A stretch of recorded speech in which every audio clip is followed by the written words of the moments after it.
Hey everyone, my name is Mike Amsel and welcome to today's video. First, I just wanted to say a special hello and welcome to anybody that is new to the channel. Thank you so much for watching today's video, which, speaking of today's video, I'm really excited because I'm going to be talking about 5 Lightroom shortcuts that I think will definitely speed up your workflow.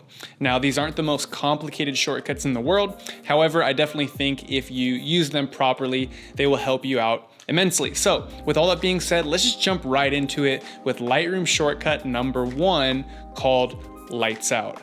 Now, I really love the Lights Out shortcut because sometimes, especially when you've been editing for a really long time in one sitting, it can be really nice just to see what your photo looks like isolated from everything else. So to do this shortcut, just simply press L on your keyboard. When you press it once, it will go to the default setting of dimming the background about 80%. Now you can change that setting and I'll show you how to do that here in just a sec. But if you press L twice, it will completely black out everything in your frame except your photo.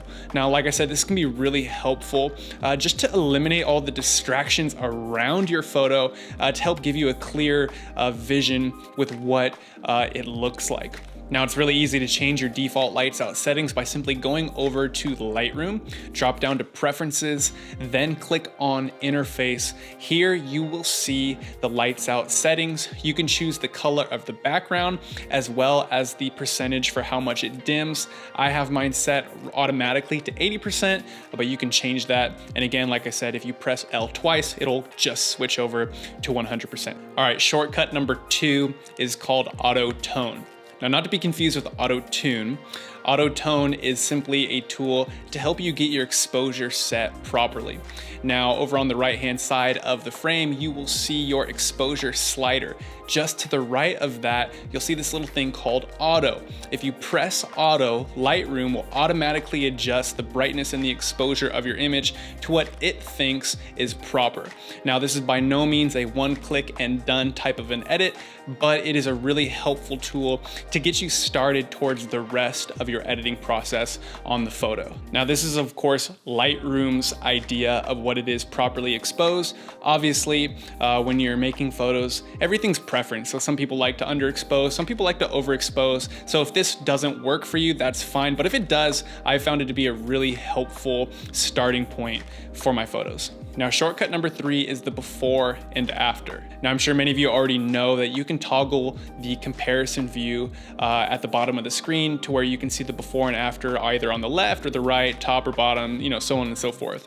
Now, as helpful as that is, I found what's even more useful for me is just by pressing the / button on your keyboard, you will automatically see the before and after without changing the display of your workspace. All right, moving on to number 4 with the straighten tool. Now, once you have your photo and you want to level it out and make sure the horizon is straight, you can just come on over to your crop overlay tool or simply press R on your keyboard.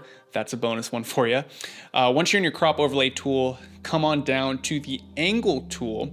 And if you press that, now you can click and drag from the left to the right of your photo, following that horizon line, and Lightroom will automatically straighten it out from there. I have found this to be really useful because yes, there is the auto level down at the bottom of the workspace, and that gets it right, I think about 99% of the time, but every once in a while I'll press the auto and it just still doesn't look straight to me. So by using the actual straighten tool and just going parallel with the horizon, you're going to get this right every single time, which for all of us, we know this, it just makes the image look so much better and more pleasing when it's straight. All right, for my 5th and final shortcut is the quick reset. Now, if you're anything like me, when you edit photos, I am constantly moving those slider bars to the left and to the right all over the place, multiple times, trying to find what looks best for my photo. Now, sometimes when you do that, it can get really easy to forget where you were. And without hitting the actual reset button, which will take away every single edit that you've made on that photo, you can just simply go up to whatever effect it is, whether it's the exposure, contrast, highlight, shadows, all the way down there. And if you just double click on that slider, it'll automatically bring it back to 0. Now, can you just go over to the right and enter in 0? Yes, but I found by just double clicking on it, it's actually a lot quicker and therefore speeding up the overall process of your work, especially if you're editing, hundreds of photos or whatever. All right, everyone, those are my 5 Lightroom shortcuts for you today. Yes, of course, there are plenty more than just 5, but I wanted to keep this video relatively short and just give you my favorite ones that I thought that might be useful for you. So anyways, if you enjoyed today's video, if it was helpful in any way, I would love to hear your feedback. Feel free to leave me a comment down below. Hit that like button if you did like today's video. And once again, guys, just thank you so much for tuning in. It means a lot to me. And I will see you guys next week. So until then, have a great week, and I will see you in the next video.